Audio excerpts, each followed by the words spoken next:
On a tous ce réflexe. On prépare son sac, on book ses billets, on est déjà prêt pour l'aventure. Mais il y a souvent ce petit détail qu'on oublie. Celui qui peut faire basculer un voyage de rêve en véritable cauchemar financier, l'assurance. Alors, dépenses superflues ou investissements carrément essentiels, on va décortiquer ça ensemble. Cette phrase, elle résume parfaitement l'état d'esprit avant un grand départ, n'est-ce pas? On s'imagine les paysages de dingue, les rencontres inoubliables, bref, on pense à tout, sauf aux pépins. Sauf que voilà, voyager, c'est aussi accepter une part d'imprévu, et c'est justement là que les choses peuvent se compliquer très, très vite. Et voilà, le retour brutal à la réalité. Ce chiffre, c'est le coût bien réel d'une intoxication alimentaire qui a mal tourné pour l'auteur de notre source. Ça s'est transformé en hospitalisation de 3 jours. C'est typiquement le genre d'expérience qui fait réaliser qu'un petit souci de santé à l'étranger peut avoir des conséquences financières énormes. Bon, pour y voir plus clair, voici le plan de match. On va d'abord regarder les risques, ensuite on va démonter une grosse idée reçue, puis on explorera les solutions, l'importance du service client, je vous donnerai des outils concrets et, à la fin, on tirera une conclusion. Allez, c'est parti! Ok, on entre dans le vif du sujet. Il faut le dire clairement, voyager sans assurance, ce n'est pas être un aventurier, c'est faire un pari financier très risqué. Les coûts peuvent vite devenir astronomiques et dépasser tout ce qu'on peut imaginer. Ce chiffre est juste dingue.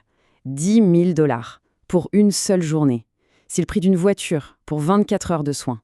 Ça montre bien à quel point les plafonds de remboursement sont un critère absolument essentiel, surtout pour des destinations comme les États-Unis ou le Canada.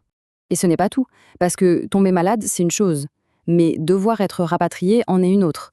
Un rapatriement sanitaire, ça peut chiffrer à des dizaines de milliers d'euros.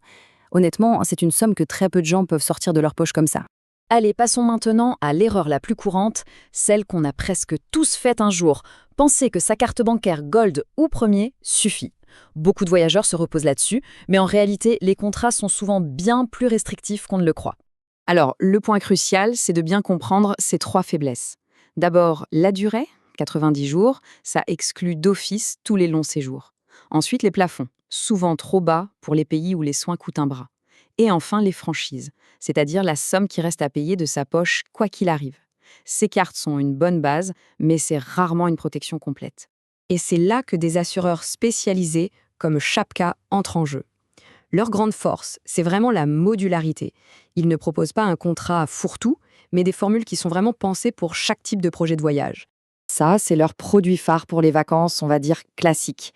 Ils couvrent l'essentiel, les frais médicaux, le rapatriement, les bagages. C'est une assurance simple, efficace, pour la plupart des voyages courts. Pour ceux qui partent plus de 3 mois, que ce soit les nomades digitaux ou les tours du mondiste, le Cap Aventure est la solution.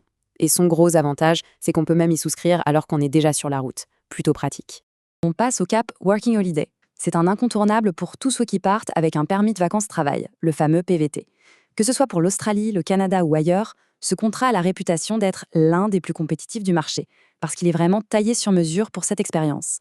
Et enfin, pour les étudiants, il y a cette formule. Elle propose des tarifs très, très agressifs, sans pour autant sacrifier les garanties essentielles.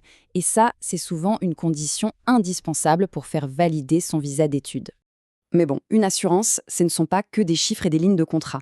C'est surtout et avant tout une aide humaine quand on en a le plus besoin. Et cette anecdote tirée de la source l'illustre à la perfection. Imaginez la scène. En haute altitude, loin de tout, un compagnon de voyage commence à se sentir vraiment mal. La panique peut vite monter. C'est dans ce genre de moment critique que la qualité du service d'assistance est vraiment mise à l'épreuve. Cette citation, elle résume absolument tout. Au-delà du chèque à la fin, c'est le calme, la coordination et l'expertise de la personne au bout du fil qui font toute la différence. L'assurance devient alors bien plus qu'une simple plateforme de paiement. C'est un vrai soutien logistique et moral. Pour aider à faire le bon choix, que ce soit avec Chapka ou un autre assureur, passons à du concret. Voici la checklist des 4 points essentiels à toujours vérifier avant de signer quoi que ce soit. Voilà les 4 piliers. 1. Un plafond élevé pour les frais médicaux. 2. La mention frais réels pour le rapatriement. Ça veut dire que la totalité du coût est couverte, sans limite. 3. La responsabilité civile, au cas où on cause des dommages à quelqu'un. Et 4, bien sûr, lire attentivement les exclusions. Alors, au final, que faut-il retenir de tout ça? Est-ce que Chapka, c'est vraiment un bon investissement? Pour répondre, on va mettre leurs points forts en perspective par rapport aux assureurs plus traditionnels. Ce tableau, il est assez parlant. On voit que Shapka se distingue par une approche beaucoup plus moderne. Tout est en ligne, c'est simple, c'est transparent. Et l'ajout de services comme la téléconsultation, ça montre aussi une vraie adaptation aux besoins actuels des voyageurs, là où les assureurs classiques sont parfois un peu à la traîne. En fin de compte, le véritable produit qu'on achète avec une bonne assurance, ce n'est pas juste le remboursement d'une facture. C'est la tranquillité d'esprit. C'est la possibilité de profiter à fond de chaque instant, de chaque découverte, en sachant qu'en cas de pépin, on est couvert et accompagné. D'ailleurs, pour obtenir un devis personnalisé pour un prochain voyage, un lien est disponible dans la description. Et voilà la question finale.